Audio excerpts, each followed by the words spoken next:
work with. But I wanted to outline some broad points here.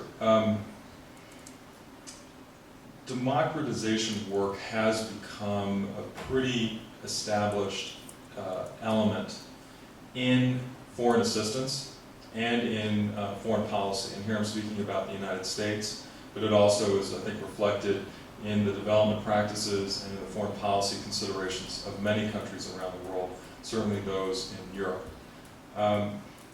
Having said that, it is established, but I would also say, as you might say on your Facebook page, it's complicated. Because there are a lot of different viewpoints on what democracy promotion should be and what it should not be. And I'm going to focus my remarks essentially from an American perspective.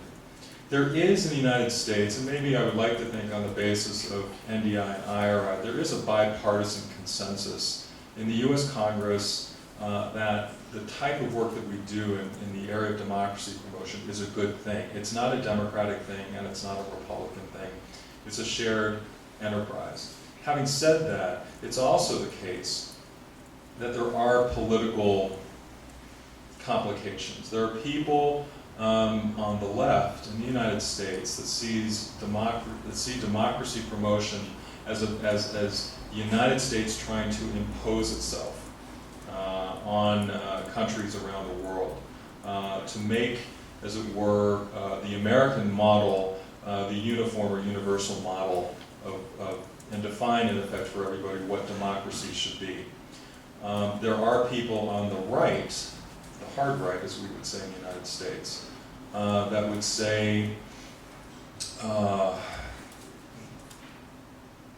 there is the need to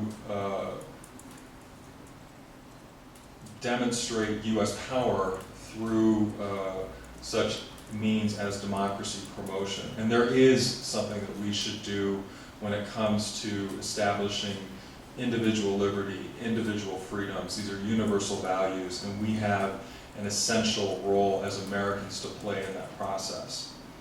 And so you have a politicization of this debate that I find quite interesting. And of course, it's been marked and largely defined in the last few years, on the one hand with President Bush and the Freedom Agenda, and the involvements the United States has had in such countries as Afghanistan and Iraq, which many people see as being a neoconservative attempt to instill democracy in places where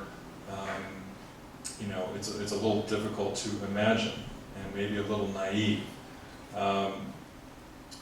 And in contrast to that, you have the Democrats now in the Obama administration, maybe for good reasons, trying to run away from the quote-unquote freedom agenda, but at the same time, not quite getting to that place where people talk about democracy. They want to talk about good government.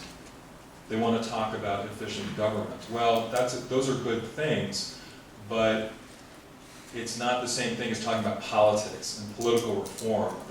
So it's as you can tell, these are arguments and positions that can be very flexible. So what I've just outlined are sort of extreme views and then a middle view. And I like to think that NDI, in the work we do and how we do it, have a middle view on this question. So that's one tension. It's a political tension in the United States. The second tension is, I would say, developmental. Typical foreign assistance, international development work has focused on economic and social development. It's been about agricultural reform. It's been about health clinics in local communities. It's been about building new enterprises and to create jobs. And in comes democracy promotion, and all of a sudden we're talking a whole different language. We're saying that those things are good, but that's not part of the whole, that's not addressing the whole problem. Because if you don't look, you can have an economic development strategy, but if the government is illegitimate in the eyes of many people because there's not a fair election, if there is a lot of corruption in the government, a lot of that economic assistance can be thwarted. A lot of that economic assistance can be manipulated, let's say. And so you need political reform to go hand in hand with economic development if you want the full goal realized around development practice. So on the other hand, the people, the traditional development types say, you can't have democracy without a middle class, quite frankly. You cannot have democracy if people are going hungry.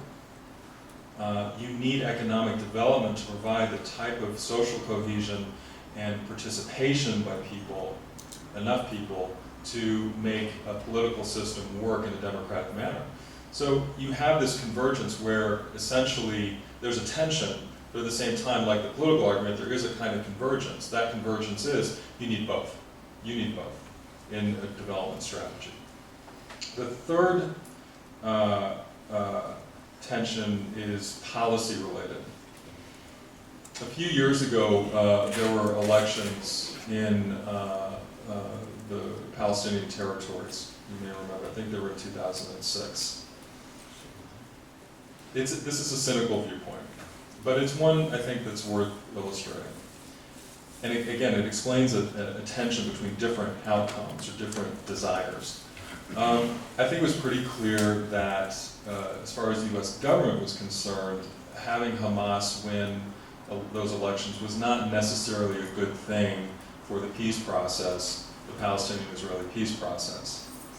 Okay, so that's sort of a policy focus. But then you have elections. Well, you want to have fair elections. But in this case, aiding an election process and making it fair delivered an outcome, the Hamas victory, that wasn't quite what people had in mind.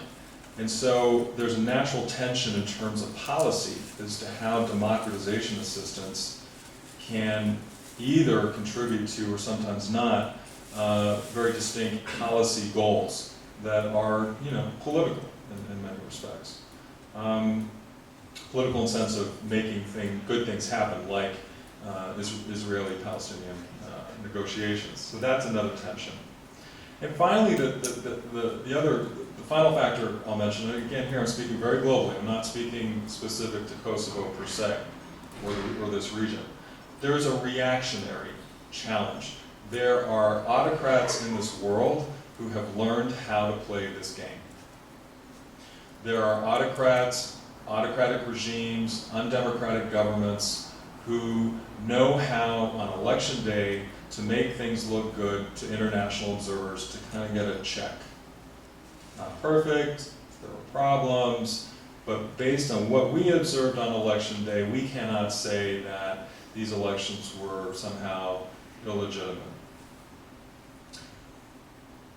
They are undemocratic because they worked the pre-election environment to control the process before the observers ever arrived. And while there are examples of that around the world, I'm not thinking of any particular example, and we all know elections to be very, they happen at many different levels, and there is no single perfect election in this world. We know that in the United States, I think you know that in Kosovo, nor is there usually an election that is wholly awful. But there are gradations. But I'm saying that there are undemocratic governments in the world who understand what democracy promotion is about and swim with it, if you will, to get at an outcome, usually around elections or around media laws or other things that don't advance democratic reform. And then as well, there's another sort of reaction, and I would kind of call it the China model. And that's more of it's not a reaction, but it's an alternative to democracy. It's basically saying you can have economic development and you can have stability without democracy. And in today's world, with a lot of challenges, globalization, climate change, economic crises, where people feel uncertain, they feel frightened in many respects. This is a new century, new challenges. The word stability kind of sounds pretty good. I want to know whenever my next meal is coming from. I want to know that I will have energy